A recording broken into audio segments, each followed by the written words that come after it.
આમ આદમી પાર્ટીના ડેડિયાપાડાના ધારાસભ્ય ચૈતર વસાવા સામે લીગલ નોટિસની કયા નેતાએ માંગ કરી છે તેને લઈને સવાલ ઉઠ્યા છે, કેમ કે થોડાક દિવસ પહેલા બિરસા મુંડા ભગવાનની જન્મજયંતિ નિમિત્તે જે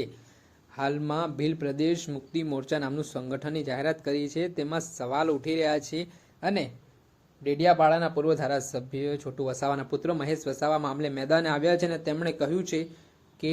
ભીલ પ્રદેશ મુક્તિ મોરચો છેલ્લા 2014થી અમલમાં છે, પરંતુ તેઓના સંગઠનનું નામ ચોરવામાં આવ્યું છે તે પ્રકારની વાત હાલ ચર્ચાઈ રહી છે અને આને લઈને હવે મહેશ વસાવાએ પણ આ મામલે પ્રતિક્રિયા આપી છે અને જણાવ્યું છે કે 2014થી આ સંગઠન રજિસ્ટ્રાર છે અને વિવિધ આદિવાસી સમાજના જે પ્રશ્ન છે તે પ્રશ્નનું નિરાકરણ લાવવા માટે પણ કામગીરી કરી રહ્યું છે। ત્યારે આ ઘટના બનવા બાદ હવે મહેશ વસાવાની પ્રતિક્રિયા સામે આવી છે।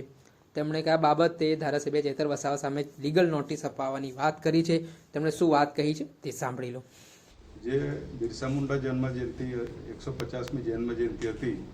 અને ડેડિયાપાડાના ધારાસભ્ય ચૈતર વસાવા દ્વારા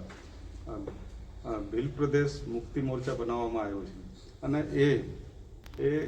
અમારું રજિસ્ટ્રેશન 2014ની અંદર થયું છે, 24/11/2014, અને આજે એને 10 વર્ષ પૂરા થયા છે અને એ લોકો અમારા લોકો વાપરે છે, એટલે એ પ્રોપર્ટી ભીલિસ્તાન વિકાસ મોરચાની છે, એ આની પ્રજાની છે, એટલે અમારે એમને કાયદેસર કાનૂની નોટિસ એમને આપવી પડશે। અને એવા ઘણા લોકો બીજા લોકો પણ વાપરે છે કે જે અમુક સંગઠનો બનાવીને, એટલે આ લોકો અમારો એ છે,